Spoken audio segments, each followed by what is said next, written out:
বন্ধুরা এক্ষুনি আমি একটা ট্রেলার দেখলাম। ট্রেলারটা ৩-৪ দিন আগে এসছে। আর ট্রেলারটা হচ্ছে গিয়ে মে লড়েগা নামক একটি ফিল্মের।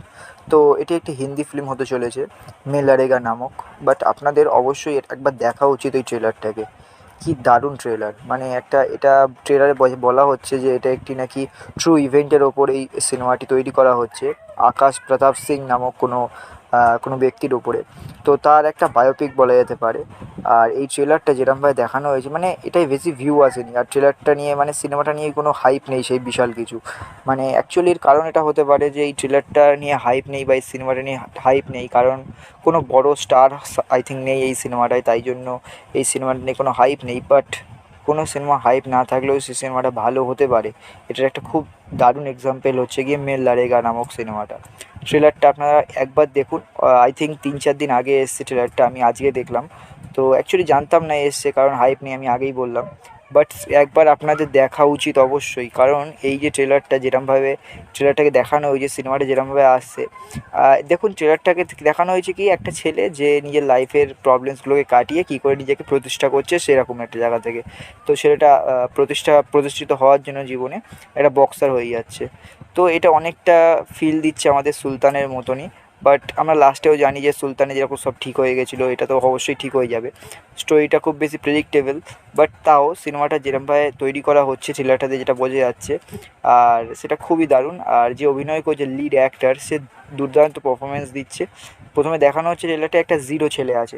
জিরো বলতে সে তার জীবনে মানে একেবারে জিরো, কমপ্লিট জিরো। সে জীবনে কিচ্ছু করতে পারছে না। তার প্রবলেমসে বাড়িতে প্রবলেমস, বাইরে প্রবলেমস, চারিদিকে খালি প্রবলেমস, এবং সেখান থেকে সে কী করে নিজেকে মানে ব্যাক করে নিয়ে আসছে আবার লাইনে, সেই সব নিয়েই সিনেমাটা।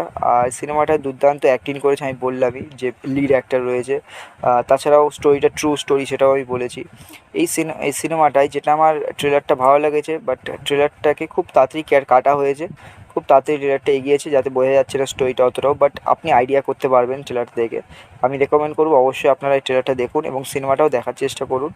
তাছাড়াও একটা নেগেটিভ পয়েন্ট আমার যেটা লেগেছে সেটা হচ্ছে গিয়ে ট্রেলারটায় কিছু ডায়লগস দেওয়া হয়েছে, মানে খুব সুন্দর মোটিভেশনাল দুটো ডায়লগ দেওয়া হয়েছে। ডায়লগগুলো খারাপ বলবো না, ডায়লগগুলো আমার মনে হয়েছে খুবই দারুণ দারুণ ডায়লগ। বাট ডায়লগটা একটু দেবতালা কোনো আওয়াজ দিয়ে বললে বা একটুখানি মনে লাগবে এরকম কোনো আওয়াজ দিয়ে বললে হয়তো ভালো হতো। কথাগুলো যেরকমভাবে বলা হচ্ছে খুব বেশি মানে মোটিভেশনাল ডায়লগ, তো এটা অতটা মানে পাতলা গলার আওয়াজ দিয়ে বললে অতটা ভালো লাগছে না। তো আই থিঙ্ক ডায়লগসগুলোকে হয় যদি আরেকটু অন্যরকমভাবে বলা যেত বা অন্য কোনো ভয়েস দিয়ে বলা যেত, তাহলে ডায়লগগুলো আরও বেশি শুনতে ভালো লাগতো। তাছাড়া মুভিটা অবশ্যই আমি বললাম খুবই ভালো হয় বলে মনে হচ্ছে। ট্রেলারটা আমি এক্ষুনি দেখলাম। আপনারা অবশ্যই দেখতে পারেন ট্রেলারটা। খুব দারুণ ট্রেলার। অবশ্যই হাইপ নেই সিনেমাটার, বাট আমি এটা বলতে চাইবো আপনাদেরকে, আপনাদের অবশ্যই দেখা উচিত এই ধরনের সিনেমা, কারণ এই ধরনের সিনেমা অনেক ভালো হয়ে থাকে। ব্যাস এইটুকুনি বলার ছিল, আর কিছু না। আর আমার সঙ্গে থাকুন, এই চ্যানেলটিকে সাবস্ক্রাইব করে দিন। যদি ভিডিওটা ভালো লাগে তাহলে ভিডিওটাকে শেয়ারও করে দেবেন।